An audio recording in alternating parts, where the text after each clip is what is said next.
Du quartier à la ville durable. Le développement durable s'appuie sur les travaux de la Commission mondiale sur l'environnement et le développement de l'Organisation des Nations Unies, appelé aussi Rapport Brundtland de 1987. Ce concept se divise en 3 volets complémentaires. Le volet économique, le volet environnemental et le volet social. Ces 3 volets sont les piliers de la démarche. Ils sont présentés comme indissociables et forment un tout. Ils ont néanmoins, dans la pratique, été déclinés séparément. Ce qui pose un problème évident auquel il faut trouver une solution si nous voulons garantir un avenir stable à la ville comme écrin de la vie. La notion d'écoquartier a vu le jour il y a un peu plus de 20 ans dans le cadre de l'analyse, de l'approche et de la conception des quartiers. Le quartier Vauban de Freiburg im Breisgau peut être cité comme une opération pilote pour l'Europe. Il a été suivi par le Französisches Viertel à Tübingen en Allemagne. Dans les 2 cas, des casernes désaffectées ont été réhabilitées. Ces démarches sont militantes et elles traitent avant tout du transport et de l'énergie. Au Royaume-Uni, notamment au sud de Londres, l'expérience de BZ est partie, elle, d'une démarche d'économie d'énergie. D'autres écoquartiers se sont développés dans la suite directe de ces opérations pilotes.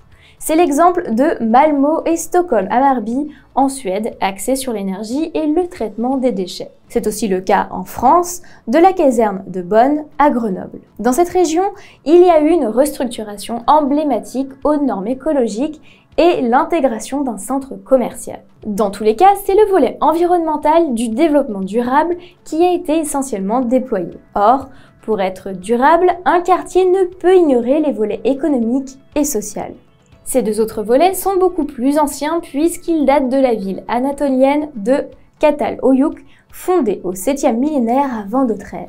Dans cette contrée, l'ensemble des ressources rurales des environs étaient mis en commun, dans des constructions accolées. Il fallait passer par les toits-terrasses. L'ensemble avait également une fonction défensive, ce qui résume pour l'époque la prise en compte pragmatique des volets économiques et sociaux. Avec les villes mycéniennes, on constate une nette évolution de la prise en compte du volet économique. C'est dans ce contexte que, dès le XVIe siècle avant notre ère, Tirynthe et Mycène avaient organisé en leur centre le Mégaron. Il s'agissait d'un lieu couvert qui regroupait les activités politiques, militaires et commerciales. Dans la ville de Pylos, à l'ouest du Péloponnèse, la fonction économique avait été développée au détriment de la défense militaire, ce qui a été fatal à la ville. Le développement du volet social a suivi son cours de façon remarquable, accompagné de celui de l'Agora à Athènes. L'Agora était le symbole d'un fonctionnement démocratique emblématique, sur un espace public ouvert et protégé par l'acropole. Même si la prise de conscience environnementale est beaucoup plus récente, elle tient ses prémices dans l'urbanisme contemporain des Lumières, notamment à Karlsruhe et Arc-et-Senans. Ensuite, elle a pris racine dans le mouvement hygiéniste. Concrètement, il s'agit du développement de l'exemple à Barcelone, de la Wiener Ringstraße en Autriche et des plans haussmanniens à Paris, à la fin du XIXe siècle, et plus récemment du quartier des Gratte-Ciel à Villeurbanne. En effet, la relation du bâti à l'espace était déjà prise en compte dans un esprit d'équilibre lié à la santé et au bien-être des habitants. L'anticipation de ce que la ville allait être comme cadre de vie pour un meilleur avenir était également en jeu. Le suivi environnemental a beaucoup évolué avec les plans climat-énergie qui lui donnent une dimension stratégique. La crise sanitaire que nous connaissons depuis le début de l'année 2020 nous rappelle à l'ordre. Elle nous amènera aussi à rebattre les cartes, à équilibrer nécessairement les 3 volets du développement durable. Cette crise va aussi nous amener à réintégrer les notions de solidarité et de bien commun.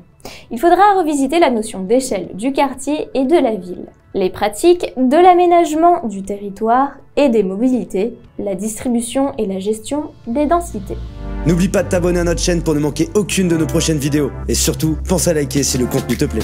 De l'écoquartier à la ville durable.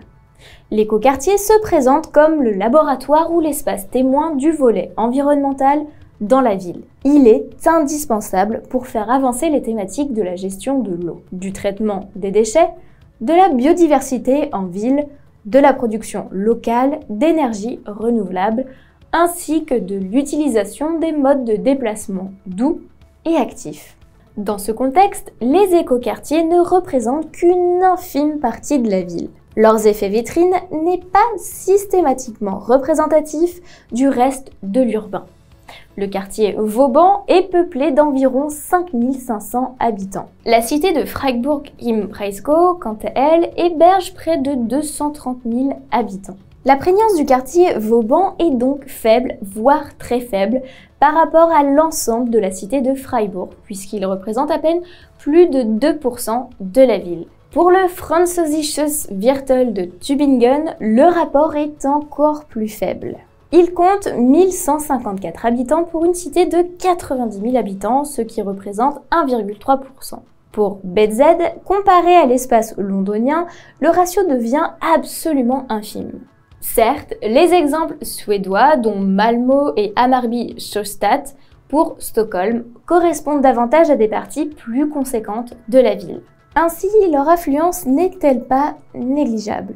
Mais il s'agit là d'exceptions qui confirment la tendance générale. Les écoquartiers correspondent donc à des îlots qui se veulent vertueux dans des ensembles urbains qui ne le sont pas vraiment. Dans certains cas, ils le sont encore moins du fait d'un transfert des pollutions hors dudit quartier vertueux.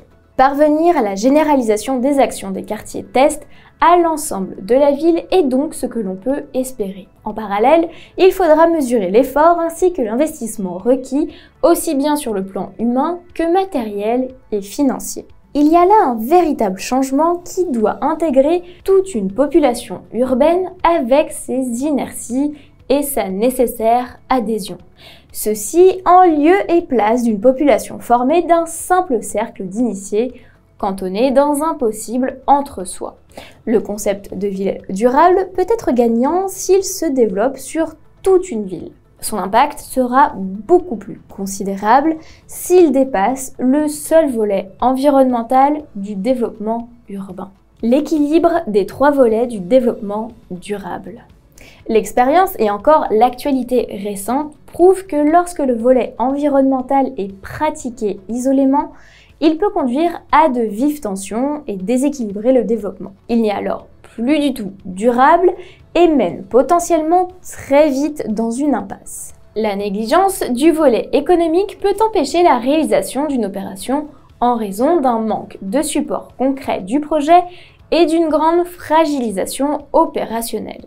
Une séparation accrue des domaines financiers et économiques est à noter actuellement. La finance semble vouloir de plus en plus s'autonomiser vis-à-vis de l'économie. Ce qui est préoccupant car cette autonomisation ne va absolument pas dans le sens de la durabilité. L'outil financier ne jouant plus vraiment son rôle de support du projet. Hélas, la négligence du volet social est fréquemment constatée et donne des retours redoutables sur le moyen terme. En s'abstrayant du volet social, on oublie la dimension humaine intrinsèque. Malheureusement, l'actualité de la crise sanitaire fournit un cuisant exemple de ce processus. L'approche essentiellement chiffrée du secteur de la santé n'a pas permis d'anticiper sérieusement une pandémie redoutable.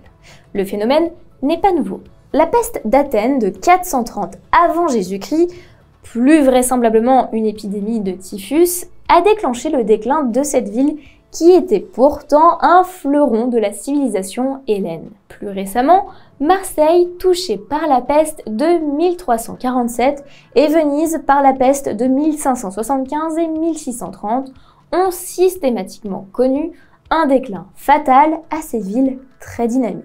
Le volet social, intégrant intimement celui de la santé publique, a eu un effet retour très brutal. On oublie souvent cet effet qui détruit l'ensemble de la construction sociétale au moment où on ne l'attend pas. Ce phénomène est souvent le même pour les autres domaines du volet social.